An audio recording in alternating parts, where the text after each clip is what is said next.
Hi Leute, ich bin Amazing Ace und heiße euch auf meinem Kanal willkommen. Auf diesem werde ich euch in Zukunft Bericht erstatten über meine Leidenschaft, das Sammeln von Spielzeug, vorrangig Actionfiguren. Ich selbst bin ein wahnsinnig großer Fan der Masters of the Universe Reihe und wie viele, die damit als erstes in Berührung kamen, ein Kind der 80er Jahre.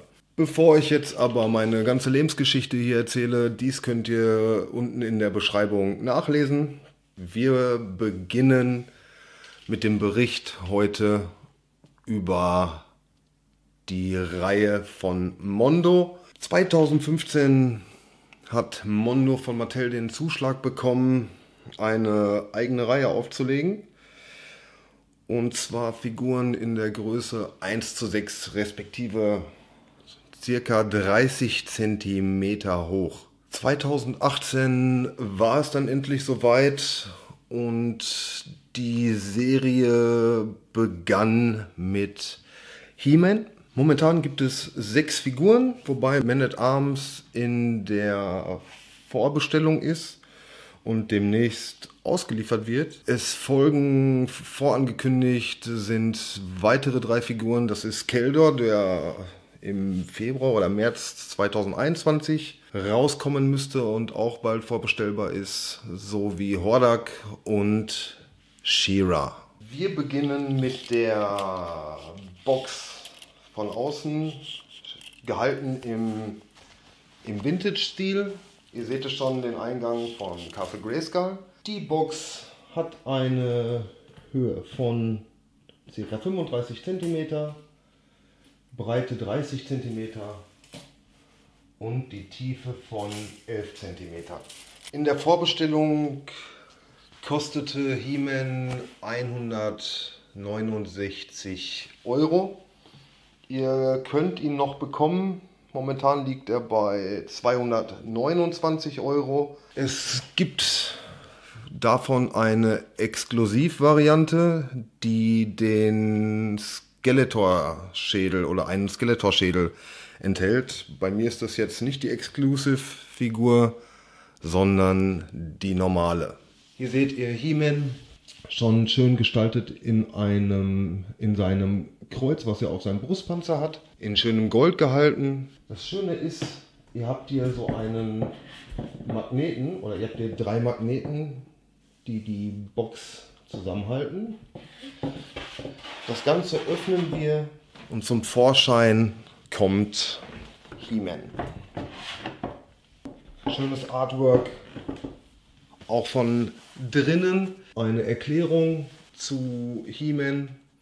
Auf der Rückseite der Box habt ihr nochmal ein Artwork in bunt vor Castle Grayskull, was Mondo einfach super gehalten hat. Wir holen ihn jetzt einmal raus. So, hier sehen wir ihn nun ausgepackt. Ihr seht schon die ganzen Auffälligkeiten, Änderungen zu der Vintage-Line. Mondo hat hier seine eigene Interpretation mit eingebracht. Dennoch hat Mondo hier wirklich einen super Job gemacht. Man muss sich die ganzen Dinge einmal einzeln ansehen. Seine Stiefel sind hier tatsächlich felllastig gehalten. Ja, es ist richtig weich. Sein Lendenschutz oder sein kleines Röckchen, ein Lederimitat, so wie der Gürtel auch. Vorne die Schnalle in schönem Messing-Gold gehalten. Sein Brustschutz erinnert an das klassische Design. Sein Armschutz, Unterarmschutz ist auch in dem Messing gehalten. Und ihr seht einmal von hinten, auch das. Länger als wir es natürlich kennen, sonst hat er immer seine kleinen Fellunterhosen an. Dies ist diesmal nicht der Fall. He-Man kommt in der Größe, wie vorhin schon gesagt, auf ca. 30 cm, Schulter zu Schulter ca. 11 cm. Er kommt auf ein Gewicht von 515 Gramm. Also ihr habt wirklich was Solides in der Hand. Seine Gelenke sind natürlich beweglich, so wie wir es schon aus der Klassikreihe kennen. Die Füße lassen sich nach vorne bewegen und sind auch wirklich am Anfang sehr, sehr fest. Genauso wie die Unterschenkel. Ja, da müsste schon einiges an Kraft aufbringen. Der Bizepsflex funktioniert super. Auch hier, der Kopf lässt sich nach vorne bewegen und zur Seite und einmal in der Runde. Ihr seht hier auch einen leichten Oberkörper, ein Ab Crunch ist möglich und der Torso ist komplett drehbar und die Oberseite ist für sich einmal drehbar. Wie ihr seht, kommt He-Man mit einigem an Zubehör, was wirklich echt super ist, vor allem wenn man die Preise bedenkt. Also so, ihr bekommt was für euer Geld. Ihr seht die Schwertscheide, den Ständer, sein Schwert, das sofort zu erkennen ist und an die Vintage-Reihe erinnert.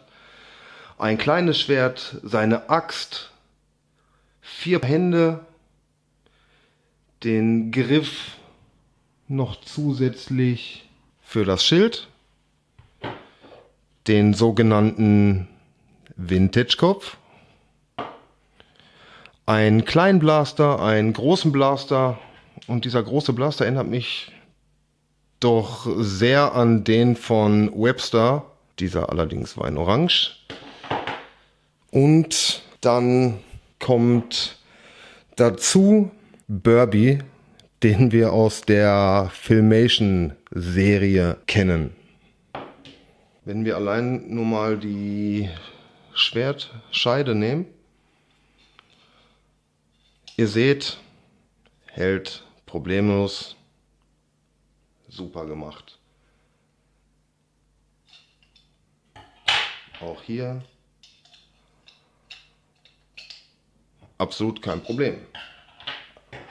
Also alles hat zahlreiche Details, die Mondo super gemacht hat und vor allem nicht einfach, wie man es kennt aus der Vintage-Reihe, einfach in Grau, sondern wir haben hier wirklich schöne Applikationen, die abgesetzt sind. Zum Beispiel hier zu sehen an dem silbernen Stahl und hier vorne in Gold, Messing mit schönen Verzierungen.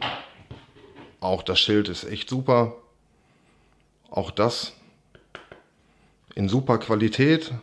Einmal von hinten. Auch das hier muss ich sagen, muss ich extra einmal nennen, ist ein Leder, wie ein Lederimitat. Also nicht einfach nur Hartplastik, sondern tatsächlich, ihr seht es, wie ein Haltegriff sein sollte. Etwas, das ich euch auf jeden Fall nicht vorenthalten möchte und noch zeigen möchte. Es ist klein, man sieht es nicht sofort.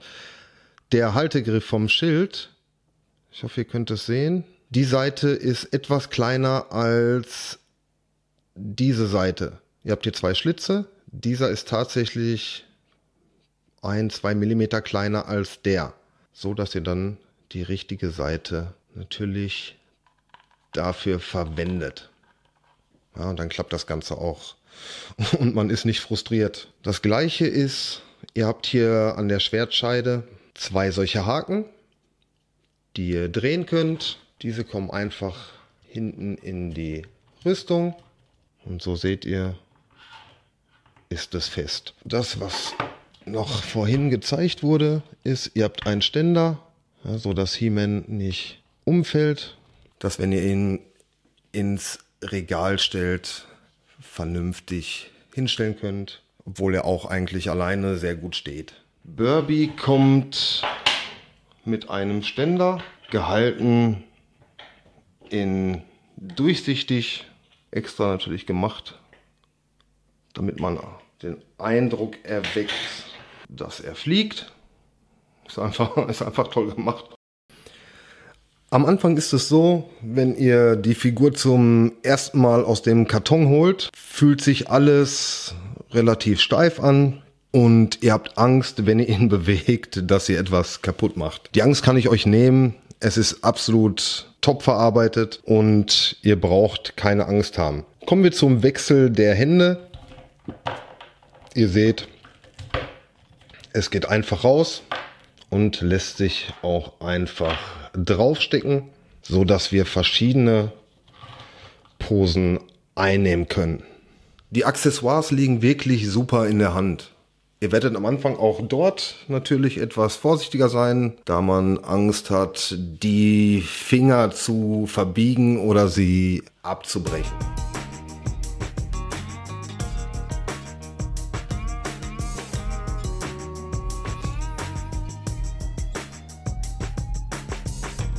Auch das mal eine interessante, schöne Pose. He-Man mit 2 Laserguns im Anschlag. Richtig cool. Kommen wir noch zu dem Thema jetzt einmal mit seinem Kopf.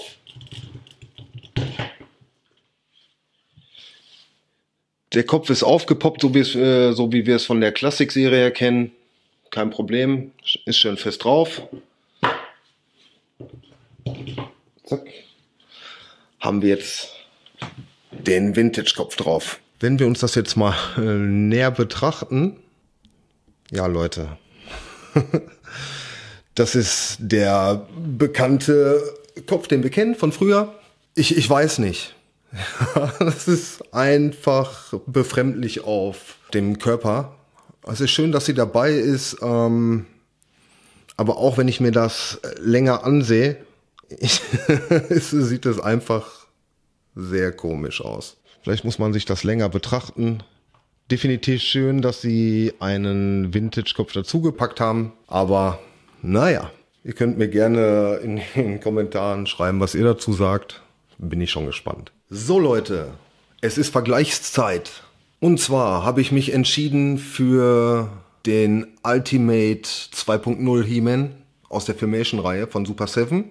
So wie ihr euch erinnert, aus der Zeichentrickserie. Wirklich top gelungen. Rechts die Tweederhead-Büste, die ich auch wirklich super cool finde, die auch top gelungen ist. Dazu gibt es auch demnächst noch einen Bericht. Und in der Mitte der Mondo He-Man. Um uns das nochmal ins Gedächtnis zu rufen, hier ist unser Vintage He-Man. Also alles komplett anders. Das war der Bericht zu dem He-Man von Mondo. Gerne schreibt mir in die Kommentare, was ihr dazu sagt, was ihr davon haltet. Gefällt er euch nicht?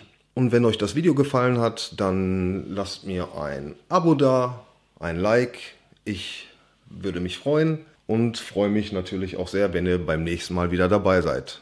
Bis dahin, macht's gut!